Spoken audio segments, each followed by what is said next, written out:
territories of the Coast Salish nations of Musqueam, Squamish, and Tsleil-Waututh. From the Broadcast Center at BCIT's Burnaby Campus, this is All Talk Radio. You're listening to 1680 The Crow. Good afternoon. I'm Sia Forio, and here's your news update to 3:30. Minister for Emergency Management Bowen Ma says of 4,700 residents of Fort Nelson have been put on an evacuation order. Ma, who also states that the drought and no rain in the foreseeable forecast is not helping the conditions. Mayor Rob Fraser states there could be winds blowing the fire closer to the town. The Parker Lake wildfire is already on the move and about 1.5 kilometers away from the west side of Fort Nelson. Fort Nelson residents are not the only ones dealing with wildfires, as the Linton community knows all too well how devastating wildfires can be. Reporter Nicholas Hauka tells us how members of the community are working together and preparing to mitigate future disasters. Residents of Lytton may have been physically separated from their homes, but that hasn't stopped them from working together to resurrect their community, according to councillor and former chief of the Lytton First Nation, Byron Spinks. Working with fellow residents, Spinks has watched his community tackle adversity, not run away from it. Residents are determined to be able to take matters into their own hands if another disaster ever hits. We've become pretty good planners in results of those disasters. I mean, our emergency health management services is really getting organized. They're recognizing the Fire Smart program. They're recognizing other opportunities that they can utilize to minimize the impact of any disasters coming into our community again. Spinks says this fully qualified and trained volunteer group will be able to respond much faster to future fires in Lytton. Nicholas Hauka, BCIT's The Crow. A new City of Vancouver-owned arts and cultural hub on the Pacific Street will soon be opening to the public. The 7-story building will provide affordable studios for artists to work in, while the building's ground floor will be used as a gallery or event space. The hub is operated by a non-profit organization. Yesterday marked the conclusion of the 2024 Doxa Film Festival, as Zach Arabko reports. Doxa provides opportunities for filmmakers local and globally to showcase their work. Cindy Mochizuki had the world premiere of her film Between Pictures, The Lens of Tamiyo Wakayama at the 2024 Doxa Film Festival. Wakayama was a Japanese-Canadian photojournalist who documented the American Civil Rights Movement and Vancouver's Japanese community throughout his career. Mochizuki took it upon herself to share an unknown story of another Japanese Canadian from her community. I feel a responsibility to speak about that history or share that history. And so I think, film has that ability to be able to speak about some difficult aspects of Canadian history. Mochizuki takes immense pride in sharing the stories of Japanese Canadians who lived through internment camps. She says her next project will honor her grandfather and his brother, who pole vaulted in the 1932 Los Angeles Olympics. Zach Arabko, BCIT's The Crow. Zach Arabko joins us live in the studio to discuss more about the festival. Hi, Zach. Thanks for joining us. Thank you for having me. So, can you tell me about the reception to Mochizuki's film? Yes, I can. So there was 2 nearly sold-out viewings of Between Pictures, The Lens of Tamiyo Wakayama at the Doxa Film Festival this year. Mochizuki's film was paired with a short documentary called Here and There by a Montreal filmmaker known as Chadi Benani. Both filmmakers got to answer questions about their respective pieces of film and a little 45-minute long panel after the films concluded. Oh, nice. Now, can you tell me what the most popular film was at the Doxa this year? Yes, so according to Doxa's programming director, Sarah Wazini, she said the most popular film was called Yinta, directed by Jennifer Wickham, Brenda Mitchell, and Michael Toledano. Yinta profiles Wet'suwet'en land defenders over a course of a 10-year period of time, looking to reclaim and reassert themselves in their home territory. It received an honorable jury mention for the Colin Lowe Award, which is for the best Canadian directed film at the festival. Wazini told me that the film had 3 sold-out viewings and managed to highlight many of the calls of the Truth and Reconciliation Commission in the post film viewing panel. Wow, that sounds very impactful and exciting. So, next year, I take it will be the next Doxa Film Festival, correct? Yes. Excellent. Thank you so much for joining us. Really appreciate that.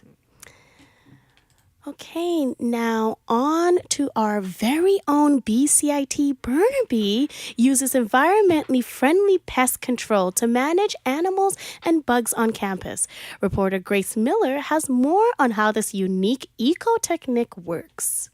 Where are my kids at? BCIT's integrated pest management professional, Fernando Gradado, trains critters on campus to revert to natural food sources rather than garbage. He says the biggest part of his job is learning why animals do what they do to teach them better alternatives. The more you try with them, the more they're going to respect you, earn their respect first, and then you can start kind of teaching them, hey, this is what you could do. They're really independent creatures. They're not going to be your pets. They're going to be your friends. He has built relationships with several crows he calls his kids.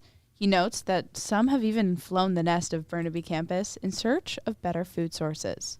Grace Miller, BCIT's The Crow. The organizers of the Regina Pride Parade have made the decision to prevent members of the governing Saskatchewan Party from attending this year's celebrations. Queen City Pride co-chair Rivera Bono speaks more on the reason behind the decision. We aren't setting out to be exclusionary, but we're setting out to make a group of people that has felt, excluded and hurt and, we're setting out to make them feel safe and comfortable and loved. And a lot of people reached out and said that if the Sask Party is there like they normally are, they won't feel that way. In the past, some of these politicians have taken a part of the parade.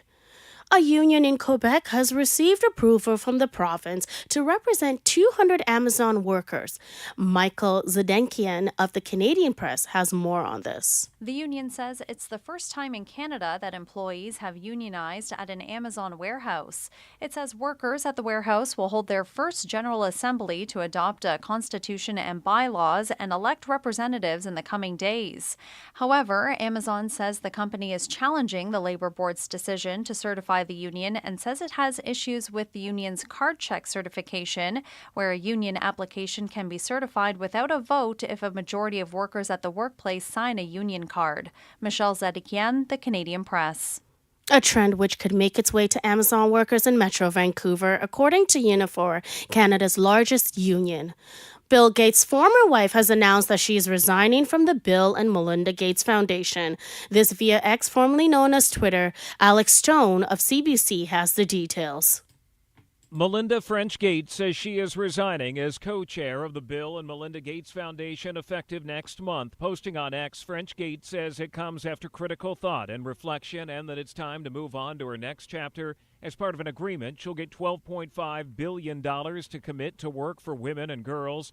3 years ago, she and Bill Gates announced their divorce. In a separate statement, Bill Gates says he is sorry to see her leave the foundation. Alex Stone, EBC News. The organization's name will change to the Gates Foundation, and Bill Gates will be the sole chair. Former President Donald Trump was back in court today for his federal case, marking the fourth week of the witness testimony in Trump's hush money trial. Dave Packer of ABC has details on Michael Cohen's testimony. On the stand, Michael Cohen laying out the paper trail of hush money payments to keep Stormy Daniels quiet about her alleged tryst with Donald Trump. After National Enquirer publisher David Pecker refused to pay for another catch and kill for Trump, Cohen describing opening an account for a shell company created to make the payment and telling the bank it would be used for consulting fees, something he now says was false. Cohen testifying he took out a home equity loan to raise the $130,000 to silence Daniels and that Trump approved. Dave Packer, ABC News, New York. The next court hearing for the Trump case will be this upcoming Wednesday. Now in weather, it is a high of 18 degrees in Vancouver and a low of 9 degrees, with a mix of sun and cloud throughout the day and a light wind. A perfect time for you to head out and enjoy the town for a walk, picnic, or playtime with friends and family. That's been your news update to 3:30. I'm Sia Florio, BCIT's The Crow.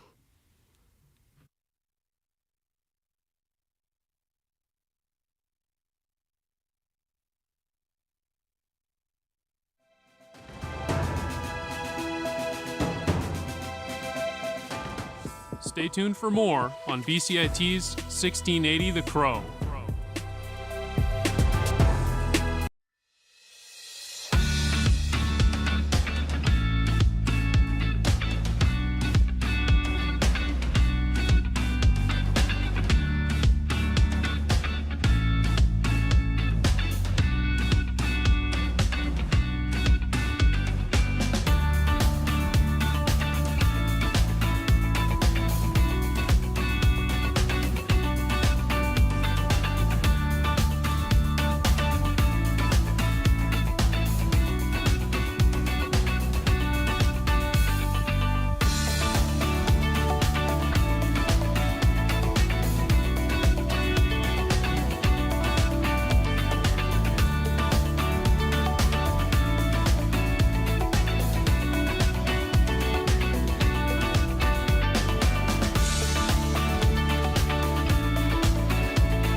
This is sports on 1680 The Crow. Good afternoon. I'm Matthias Jones with your sports headlines to 3:45. Vancouver Canucks defenseman Carson Soucy has been given a one-game suspension following a cross-check to the head of Oilers captain Connor McDavid. The cross-check occurred during a scuffle after the final whistle of last night's game in Edmonton, which saw Vancouver hold on for a 4-3 win.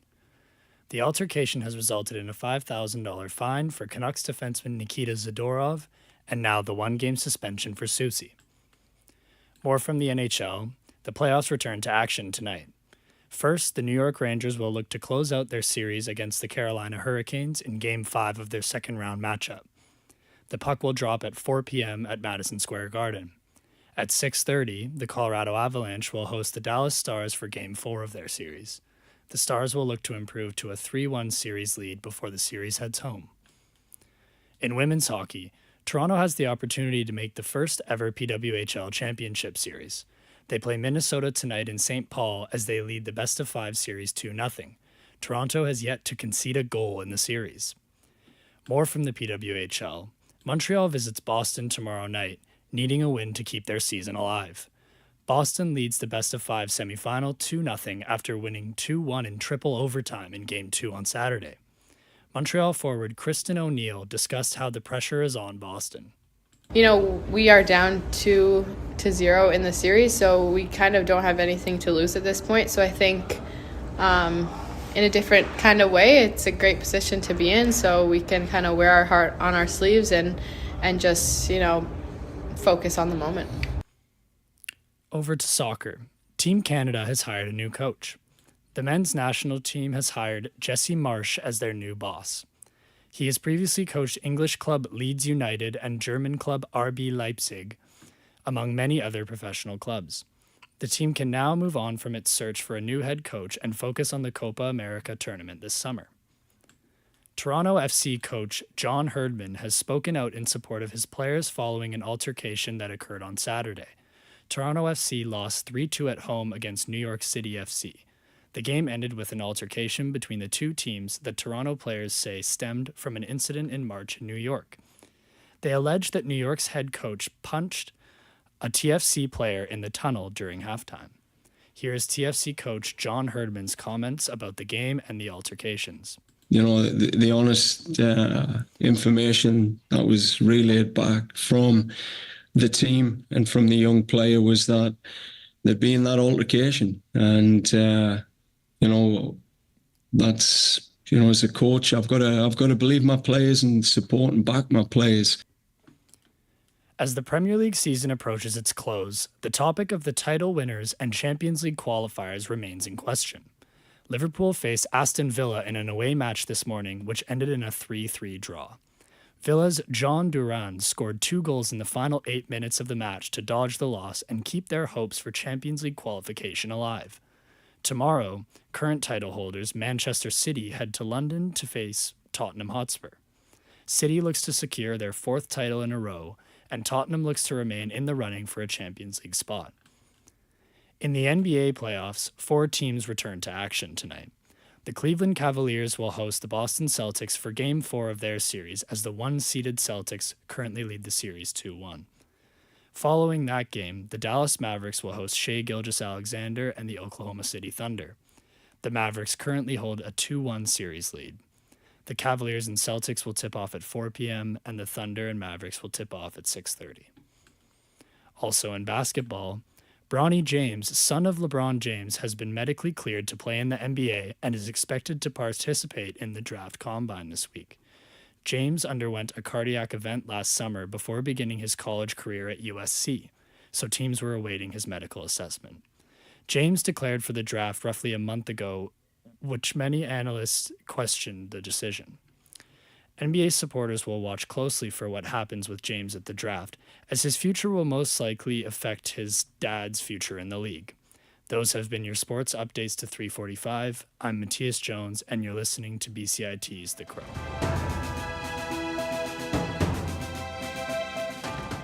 Stay tuned for more on BCIT's 1680 The Crow.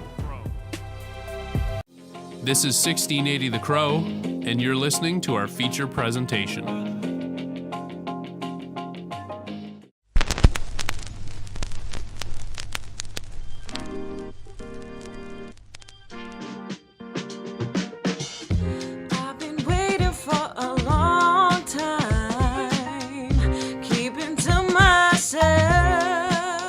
My name is Haley Wallace. I'm from the Kitasoo Nation of Clemtu, BC. On my mom's side, and on my father's side, I'm mixed settler ancestry. Clemtu is a small, remote reserve on the coast of BC, located in the Great Bear Rainforest. It has a population of about 300 people. It's a really small, really tight-knit community. It's beautiful, like gorgeous, stunning views of the ocean because it's in a bay, and mountains. And the community is just equally as beautiful. Like the people there are so loving and accepting and supportive. Yeah, really beautiful place. It's so beautiful, and I'm so fortunate to have grown up in a community like that. And living in a place where we could fish for our food and just have access to the ocean and the beautiful territory. I'm really, really fortunate for all my family and friends in the community. It was wonderful to grow up there.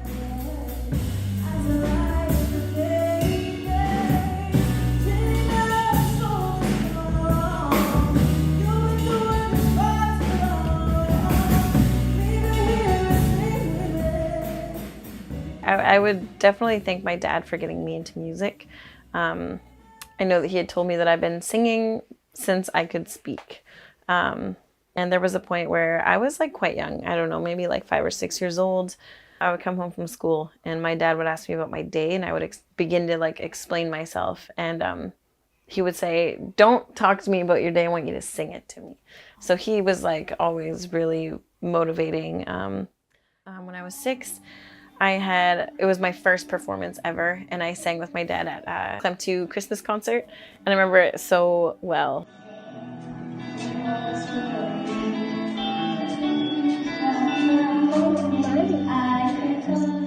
Yeah, I feel like I've always wanted to sing. In high school, I would sing covers in my room and share them on YouTube, because that was a big thing then. Taste me, salty tears on my cheeks. It's what a year-long headache. And then I had my kids when I was 19. So I kind of put a lot of things on hold. I would still occasionally do some covers.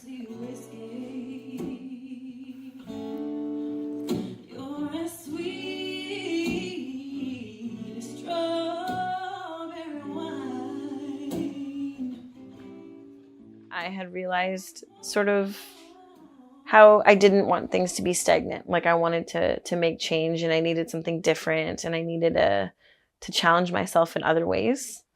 And I thought, if I don't do it now, time's only passing. So I didn't want to waste any more time. So I was just made a super impulsive and risky decision just to bring all my stuff and my kids down here.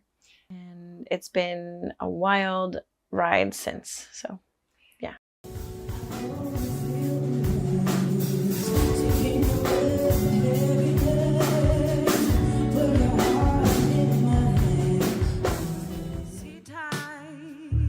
Not waiting for me. Problems, they wash away.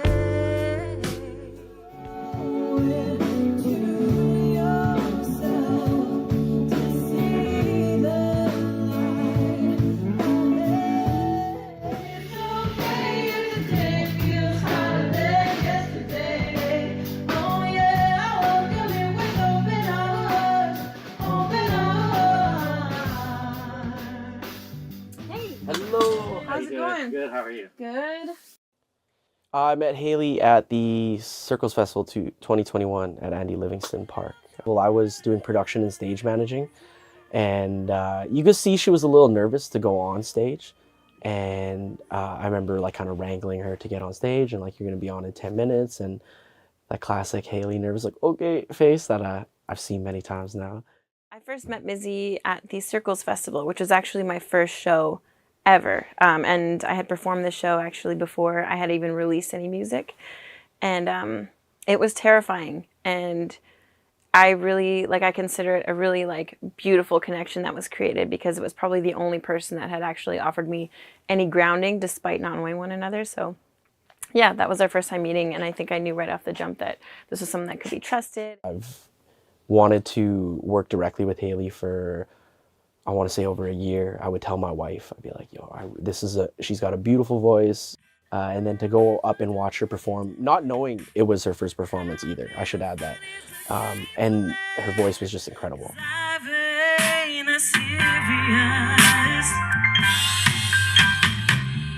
Drink your coffee in the afternoon. Forget your ex's old news. Calling to work is good for you. From that moment on, I knew I'd see her around the music industry, and I would say that's when the seed was planted to really wanting to start work with her. Super skilled, Indigenous mom, her willingness to try different things, very, very authentic in the studio, very collaborative. The chemistry when working with her in the studio is incredible. There's a lot of laughing and a lot of jokes thrown around. It's very lighthearted in the studio, even though it is serious when it comes to the projects that we're working on. It's all around, honestly, like a great experience. You got me. I got someone you should meet. That's me. I send love in a bottle out at sea. Hi, I am Kai. I am 11. On my mom's side, I am Kidisu Hexes Nation, and on my dad's side, I am Celtic. Hi, my name is Arya White. I'm 9 years old, and I'm Kidisu Hexes Nation on my mom's side, and Celtic and Scottish on my dad's side. What is your favorite thing about your mom? That she loves me, and she's a really good singer, and that she's just a good parent. Same thing with you, Arya. She has a really, really beautiful singing voice, and she works really hard as a parent. Your hand in mine for hours, dancing in storm showers. There's so many different ways that my kids inspire me to make music, and I think one of the first ways is that having kids just taught me love that I never knew existed. So it's a lot easier to write love songs now. But I also want to write and succeed with music, also just to show my kids and be an example for them, to pursue whatever it is that they want to do in life. And art and creation really is like worthwhile.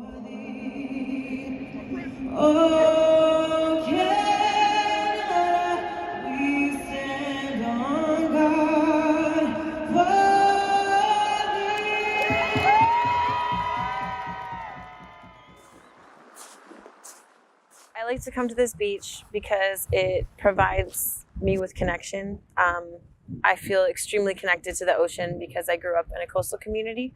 And it's something that I've always told my kids, is that the ocean that touches these shores is the same ocean that touches the shores of our home. I feel like the inspiration that I find here is more or less just solitude. It's peaceful. I'm actually able to clear my mind and be less distracted. So I guess it's less about finding inspiration, but more about grounding myself before I begin to write. And falls each day, kissing the ocean waves. How do you feel when you sing your songs? If I'm performing them, I feel an immense sense of gratitude that people are listening and they're connecting and they're enjoying the things that I was very vulnerable to put out. Do you think of me before you sleep at night?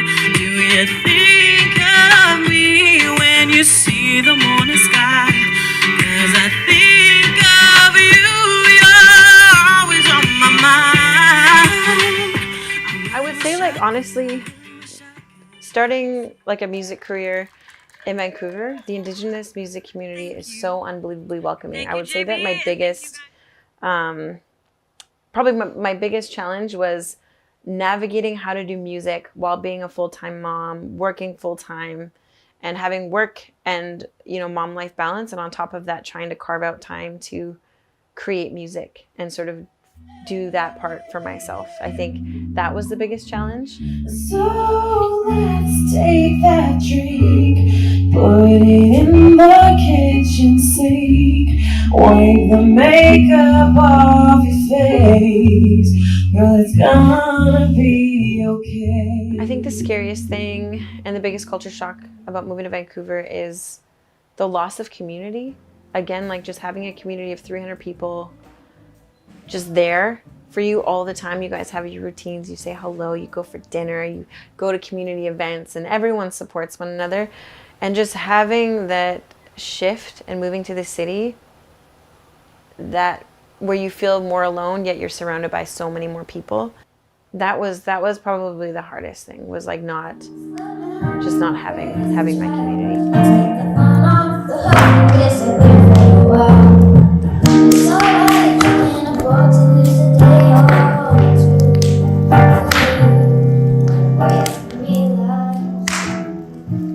I sing alone a lot, but like I usually sing with my mom. I feel like really excited to hear my mom sing. I usually get scared, like when I'm singing in front of a lot of people, but I'm really proud of myself for doing that. Having Arya sing alongside me at the show at the Big House was so full circle for me, because I was really close to her age the first time I had ever performed in front of our community, and it was really cool that her experience and her first performance ever was like the same as mine. It was just in front of our community members, again, in front of people that we love and we know and we trust. So that was, really, really cool. It's been a while since I felt this way. You give me the butterflies, feeling all the love inside. You're running through my mind all day. Yeah, you do something to me. The title Hululu for my album is really, really important to me because it pays tribute to my community of Klemtu, BC, and Hululu in our language means butterfly. And I decided to name my album Butterfly because there was a lot of transformation and growth that went in to creating it. There was a lot of different ways that I needed to challenge myself and a lot of vulnerability that went into sharing my true emotions. And I thought that it was fitting in more ways than one. Dream big, believe in yourself, and don't be scared to reach out to people that could maybe help amplify what you're doing. I find that I'm seeing a lot more of the industry professional side grow in the Indigenous community. Even at Landback Records, we're looking to really help develop that type of skill. So I would say just network, meet as many people as you can, and believe in yourself, believe in the dream.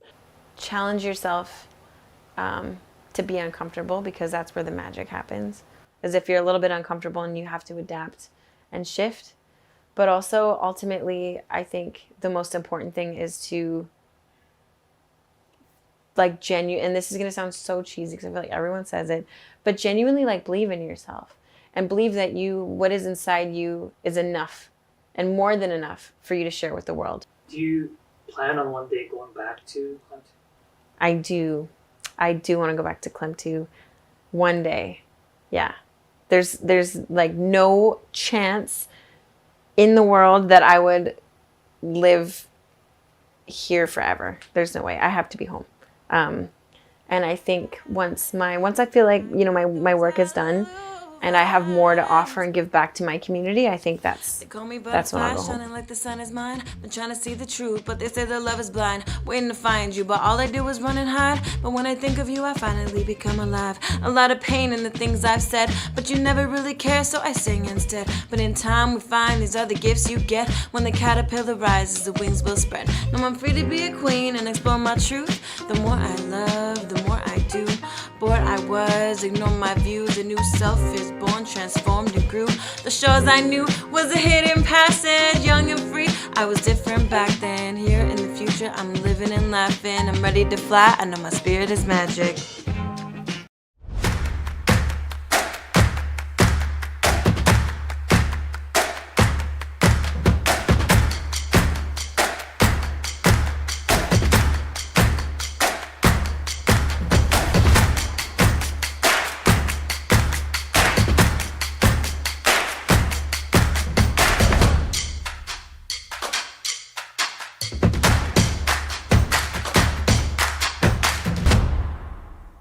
Everything is changing to digital. Everything is online. People aren't just waiting for the 6 o'clock news anymore. People want their news right now. They want to be able to go onto their smartphone, onto the internet, and see the news that they want to see. Vancouver is growing at, a really rapid rate, the Lower Mainland even, and with the tools that we're given here, we're able to cover all of that. Welcome to BCIT Magazine. I'm Radhika Sikki-King. In the program, they really leave it up to you. I mean, the help is there when you need it, figuring out how to use the programs like Premiere, Audition, and figuring out how to use the cameras. But it's up to you to sort of experiment and figure out what you can do when you go out in the field. They brought candles and flowers to remember the student who lost her life yesterday. Theresa May says the international community condemns Moscow. They really make sure that you know the basics and you are able to put out a quality product. I'm Brady Tretnero. And I'm Radhika Sikki-King. Thank you for tuning in to BCIT Magazine.